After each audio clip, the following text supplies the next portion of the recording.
Tada! Donc voilà, la soirée jeu s'est très bien passée. Un ami a eu pitié de moi et m'a imprimé les cases, les personnages. Et une petite surprise que j'ai préparée cette semaine, c'est une extension du jeu que je vais vous présenter dans la vidéo tout de suite. Alors voilà l'extension que j'ai préparée pour aujourd'hui. Donc avec des cases de prêt nocifs qui vont détruire les essaims d'abeilles.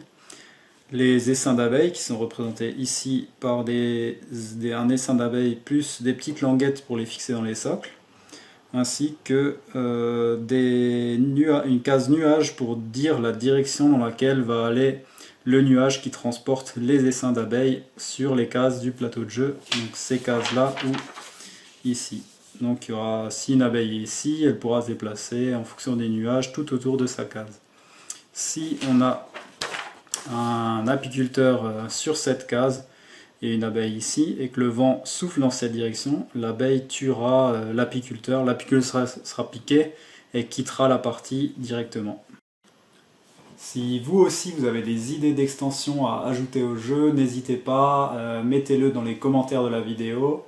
Je les lirai et j'essaierai de répondre à un maximum de vos idées. Donc je vous laisse voir la vidéo de l'explication de la création de l'extension et c'est à vous. Pour commencer, j'ai repris le fichier vectoriel comportant le jeu de base. J'ai ensuite caché les éléments qui ne me servaient pas en les mettant dans un calque à part. C'est utile par exemple quand la machine sur laquelle on travaille est peu puissante comme la mienne. J'en ai aussi profité pour redimensionner les ruches sur les cases afin de mieux distinguer la case sur laquelle un joueur se trouve. Une fois le ménage fait, j'ai réfléchi aux éléments graphiques qu'il me faut pour mon idée d'extension. C'est-à-dire des essaims d'abeilles, des cases champs traités aux pesticides nocifs pour les abeilles, ainsi que l'affichage des 6 directions du vent tirées avec le dé. Le but de cette extension est de gommer le déterminisme du jeu en ajoutant de l'aléatoire avec le déplacement des abeilles, qui peuvent soit disparaître sur un champ, soit mettre hors jeu un apiculteur.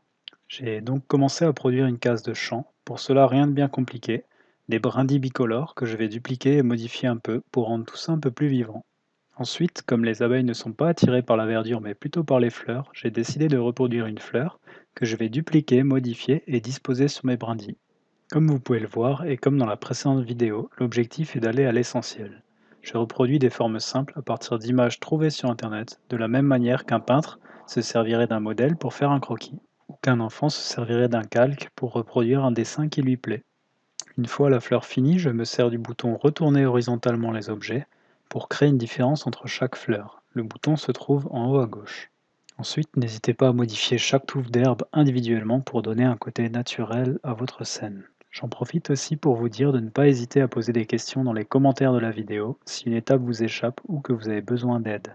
Voilà, mon parterre de fleurs est fini, je cherche alors un élément visuel pour signifier que le champ est nocif pour les abeilles. Le logo nocif est parfait pour ça et donne un petit côté éducatif. À cette étape, j'en profite pour nettoyer un peu l'espace de travail en supprimant les éléments qui ne me serviront plus. Ensuite, je mets à l'échelle ma nouvelle case. Je réactive donc le calque dans lequel j'ai rangé le plateau de jeu afin de visualiser la taille à donner à ma case. Une fois fait, j'applique une transformation de 60 degrés à la case pour avoir le même angle, puis je la duplique autant de fois que nécessaire. Puis c'est au tour de la réalisation de l'essaim d'abeilles. À vrai dire, je n'ai pas trop d'idées. Peut-être que je vais dessiner une grosse abeille seule, ou alors plusieurs abeilles côte à côte. Je commence finalement par le socle, en récupérant les socles des apiculteurs pour garder les mêmes dimensions.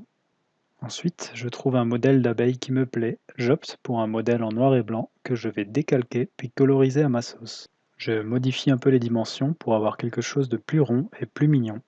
Je cherche ensuite une couleur intéressante pour distinguer l'abeille. Un jaune nuancé d'orange fera très bien l'affaire. Je descends l'objet orange que je viens de créer sous l'objet d'abeille, mais je me rends vite compte que ça ne va pas du tout. Les ailes ne doivent pas être mises en couleur. Ouf, c'est bien mieux comme ça.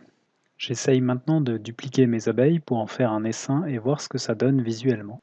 J'aime bien le rendu, mais il manque quelque chose pour que l'objet puisse être découpable facilement une fois imprimé.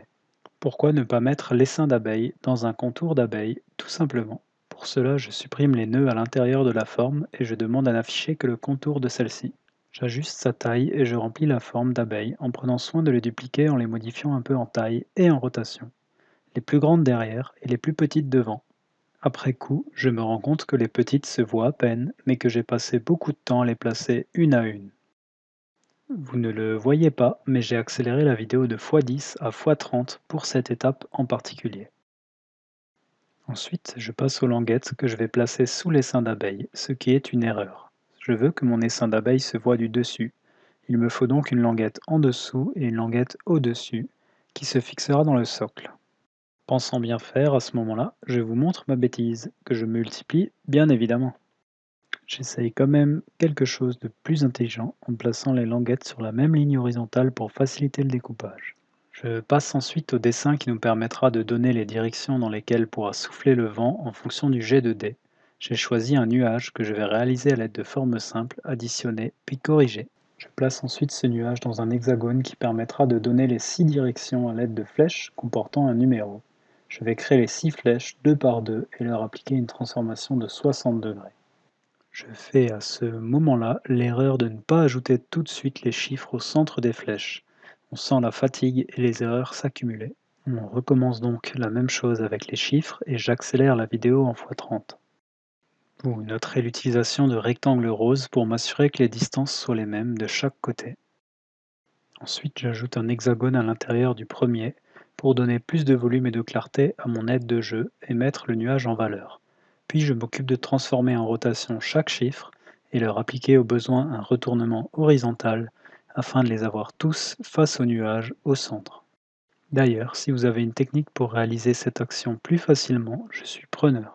En regardant mon nuage, je me rends compte que quelque chose ne va pas et je lui ajoute des flèches pour rendre sa signification plus facilement compréhensible par les joueurs. Ensuite, je duplique cette case pour en faire des aides-mémoire à destination de tous les joueurs. Ils ne perdront pas le nord, c'est sûr. Puis je reviens à mes essaims d'abeilles. Ceux-ci sont bien jolis, mais si je les découpe tels qu'ils sont, les essaims seront dressés sur leurs pattes, comme les apiculteurs. Et ce n'est pas le but.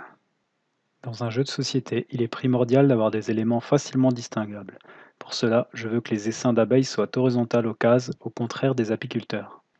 Vous avez pu voir il y a quelques instants un schéma qui représente l'essaim d'abeilles quand il sera horizontal aux cases. Il faut donc ajouter une languette pour en avoir une de chaque côté et faire attention que la taille des languettes soit la même de chaque côté pour simplifier leurs attaches dans le socle. J'ajoute aussi des petites indications de découpe pour pouvoir plier les languettes en faisant apparaître le moins de feuilles blanches possible sur la face du dessus. Pour avoir des languettes de la même taille, je me sers d'un carré que je dessine et que je duplique pour ensuite mesurer les languettes de chaque côté de l'essaim d'abeille. J'ajuste ensuite les languettes à la taille désirée. Une fois fait, je supprime mes carrés repères. Je supprime aussi tous les autres essaims et je finis par dupliquer mon nouveau à double languette en faisant attention de bien les serrer pour faciliter le découpage par la suite. Voilà pour la partie technique de création. J'espère que ça vous a plu et que les commentaires vous ont servi. Il reste encore à sauvegarder l'image à la taille désirée, en A4 dans notre cas. J'essaierai aussi un format 4 fois plus grand pour gagner en qualité à l'impression. Mais pour cela, il me faudra des cartouches de couleurs, bien évidemment. Bien évidemment, vous pouvez reproduire tout ça chez vous dans votre style librement et simplement en utilisant le logiciel Inkscape. Pour ceux qui sont arrivés jusqu'au bout, si vous avez trouvé l'erreur que j'ai commise dans la vidéo, n'hésitez pas à l'écrire dans les commentaires en bas et le premier qui trouvera, il aura le droit à quelque chose. Moi, je ne sais pas encore quoi, mais à quelque chose. Donc faites-le et à la prochaine.